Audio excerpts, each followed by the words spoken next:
نعم. حديث يا 12 ni hadithi Abu Huraira anasema an Abi Huraira radhiyallahu anhu قال رسول الله صلى الله عليه وسلم من حسن إسلام المرء تركه ما لا يعنيه.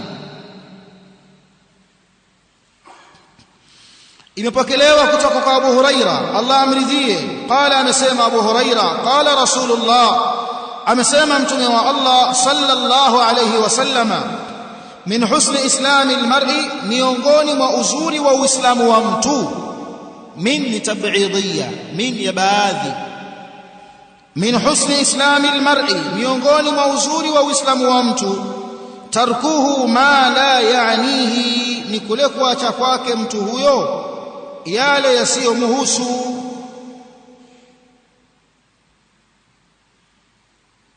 Hadithi hii wanaiweka wanazuoni katika mlango wa adab, na tumesema al-Imam Nawawi hadithi hizi amechanganya milango mbalimbali, milango ya adab, milango ya tadarru, milango ya chumo la haramu linavyoathiri kwenye maombi ya mtu na dua zake na ibada zake, milango ya watu kupendana wao kwa wao, kwa kachanganya milango mbalimbali kwenye hizi al-40 an-nawawiyya. Ndio maana ahlul ilm kama tulivyosema wanashauri tulaba al-ilm wa hifadhi hizi hadithi, na sisi tumezihifadhi hizi hadithi kabla ya kumaliza mutawassita. Kumbukumbu zangu mutawassita tumemaliza mwaka 2001, hapana 2002, kwa miaka hiyo mpaka leo hii. Kwa nini? Kwa sababu walitusomesha waliona umuhimu wa hizi rasail. Kwa na nyinyi mtakuwa msihifadhi hizi hadithi, yani tunasoma sasa hivi, lakini kama hujahifadhi basi tenga muda angalau kwa kila wiki mbili, kila wiki upate angalau hadithi zako 5 kwa wiki, ndani ya muda fulani umemaliza. Kama una mambo mengi, kama huna mambo mengi, ndani ya siku 2 siku 3 umezimaliza hizo hadithi kuzihifadhi. Ni vizuri tulaba al-ilm wa kuhifadhi 40 an-nawawiyya. Anasema hadithun hasan, na baadhi wanazuoni wameidhofisha, lakini hadithi ni hasanun li ghairi.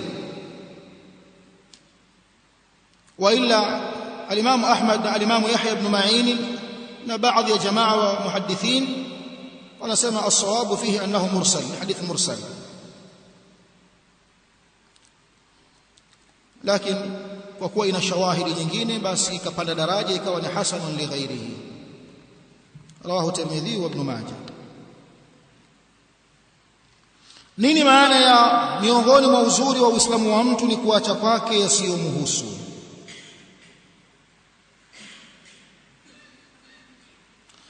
Kwanza amesema al-Imam Ibn Abi Zaid al-Qayrawani al-Maliki, Abu Zaid al-Qayrawani al-Maliki aliyefariki mwaka 386 Hijria.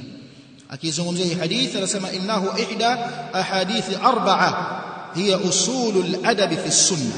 Hii hadithi ni miongoni mwa hadithi 4 ambazo ndiyo msingi wa adab zilizokuja katika hadithi za Mtume Muhammad sallallahu alaihi wasallam. Hadithi 4 zinabainisha adab. Katika hizo 4 hii ni miongoni mwazo, kutufunza adabu sisi Waislamu, tuachane na ambayo hayatuhusu. Kuachana kwako na yasiyokuhusu, ikiwemo maneno ambayo kwamba laisa laha naf'un, hayana manufaa kwako wewe, fi dinika, hayana manufaa na wewe hayo maneno kwenye dini yako, wala fi dunyaka, wala kwenye dunia yako, wala kwenye akhira yako. Kuachana na maneno kama hayo min husni islami almar, ni miongoni mwa uzuri wa uislamu wa mtu. Wakasema wengine katika ahlul ilmi, yadhharu min alhadithi inda kathirina, hudhihiri katika hadithi hii mbele ya wanawazuoni wengi, anna almurada bihi, kwamba muradi wake kuachana kwako na yasiyokuhusu, alqawlu au as-samaa, ni kusema yasiyokuhusu au kusikiliza yasiyokuhusu. Kwa hiyo hadithi inakufunza adabu, kwamba hapa mazungumzo, je, unahitajika au unahitajiki, ondoka. lau ukitokea umehitajika utaitwa. Kwa hiyo fayadkhulu fihi idhan albahthu an ahwal la takhusuk, huingia pia hapa kupekenyua mambo ya watu yasiyokuhusu, ukayapekenyua mambo ambayo hayakuhusu kwenye dini yako, ukapupia kutaka kujua habari za fulani. Kuna watu wambea wachunguzi, anapekenyua habari za watu kutaka kujua. Anaweza akaweka bando, akaweka vocha, akaweka kadha, basi anataka apewe habari. Wenyewe wasema apewe ubuyu. Vipi unampya leo? Vipi jambo la fulani likoje? Ya kuhusu nini jambo la fulani? Sahaba anamuuliza Mtume sallallahu alaihi wasallam, man najaa, kufaulu ni kupi ya Rasulullah? Mtume akamwambiaje? imsik alayka lisanak, zuia ulimi wako, waliyasaaka baituka, ikutosha nyumba yako, wabki ala khati'atika, lia juu ya madhambi yako. Huku ndo kufaulu. Basi chana mambo ya watu.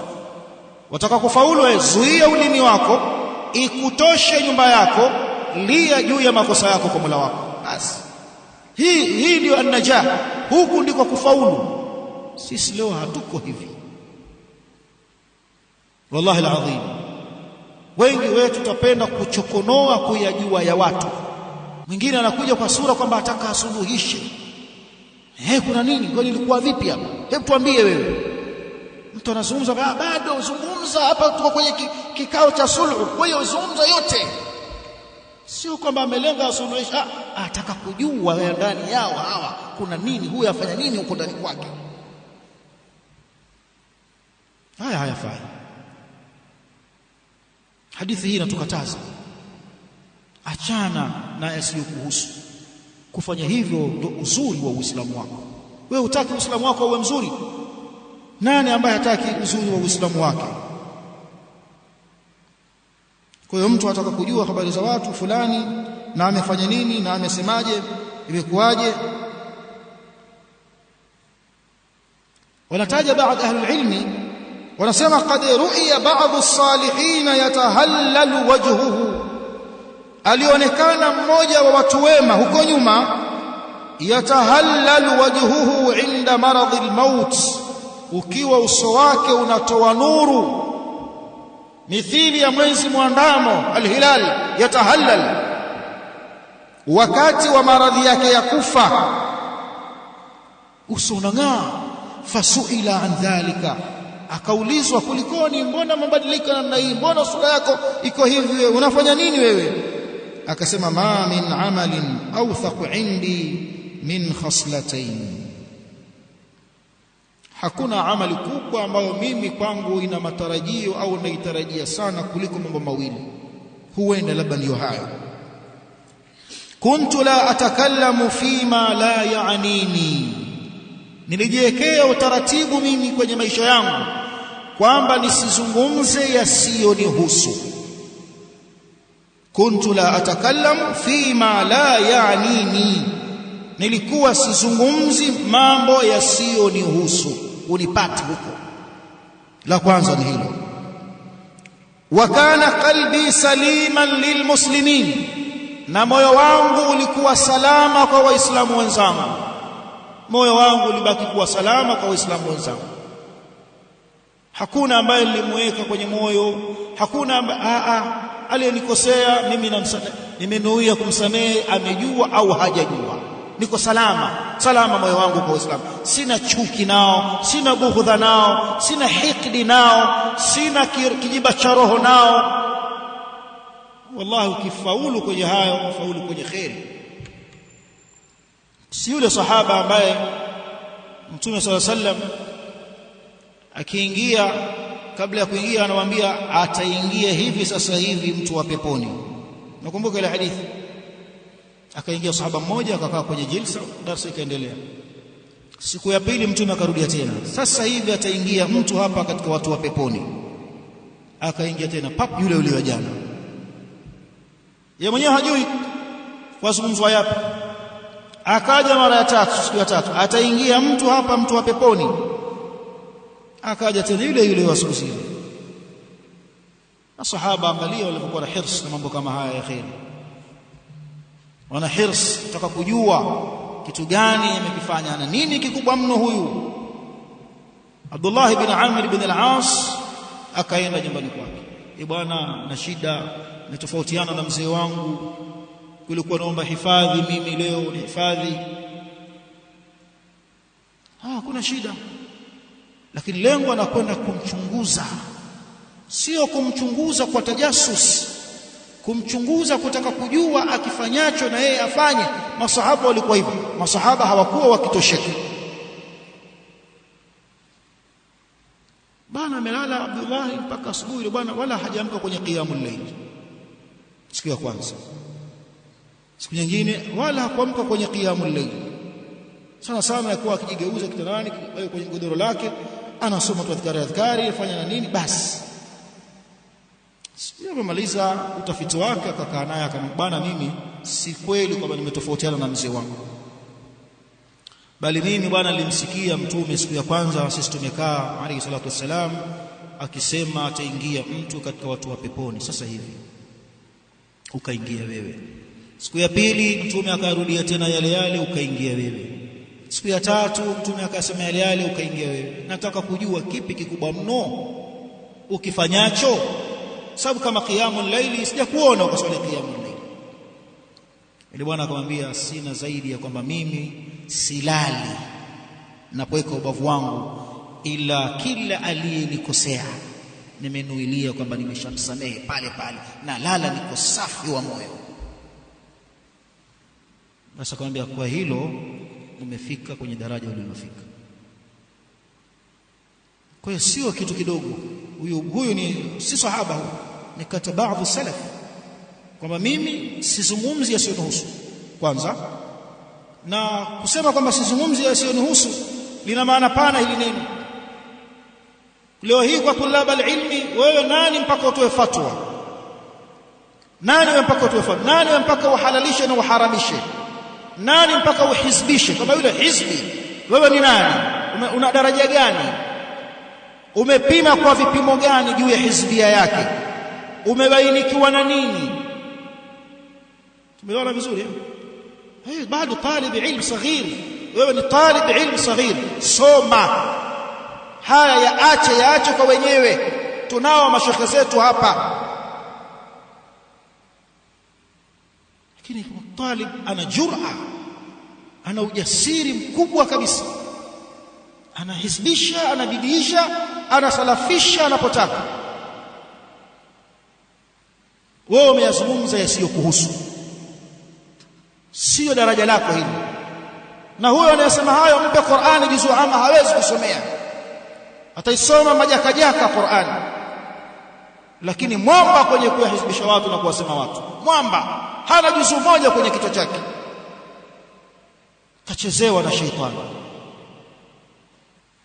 Na alikuwa Sahal bin Abdullah Tustari anasema, man takallama fima la ya'nihi hurima as-sidq, atakayekuwa na tabia ya kuyasema yasiyomhusu atanyimwa ukweli, ataadhibiwa na Allah kwa kunyimwa ukweli. Manake mwisho wa yote itakuwa jitu jiongo hiyo.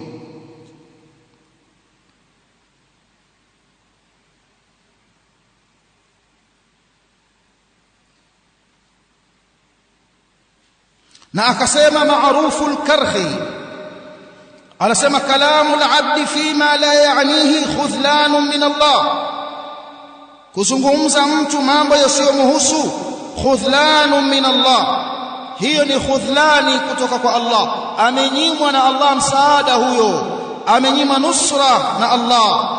Fayambaghi lilmuslimi, hivyo yatakikana kwa muislamu, an yahdhara at-tadakhula, ajihadhari na suala la kuyaingilia fima la ya'nihi, yale mambo yasiyomhusu, achukua tahadhari. Liyakmula lahu dinuhu, ili ikamilike kwake dini yake. Atahadhari mambo yasiyomhusu. Wewe dili na yako, wewe mwenyewe una yako chungu mzima. Wewe sio malaika mkarimu, wewe si nabii uliyepewa utume, wewe unapatia na unakosea, na huenda makosa yako ni mengi kuliko mapatio yako. Sasa ukisimama kumzungumza yule, kumsema yule, kuyasema ya wale, na wewe pia una yako na watu wana midomo. Wewe una yako na watu wana midomo. Fakulluka auratun walinnasi alsunu, anasema mshairi. Wewe mwenyewe, wewe mzima ni aurat, ni madhaifu matupu. Walinnasi alsunu, na watu wana ndimi. Kwa hiyo hii hadith ni adabu kama walivyosema ahlul ilm, yatufunza adabu. Ni jambo linahusu, hapana mimi si langu ili kinyume na rika langu, sio saizi yangu ili jambo, nyamaza, waachie wenyewe wenye jambo lao. Ili hapana, tuwe na tabia hiyo. Hapana, usiingilie mambo ya watu, usiseme mambo ya, usifuatilie mambo ya watu. Watu hawapendi wafuatiliwe aibu zao, hawapendi.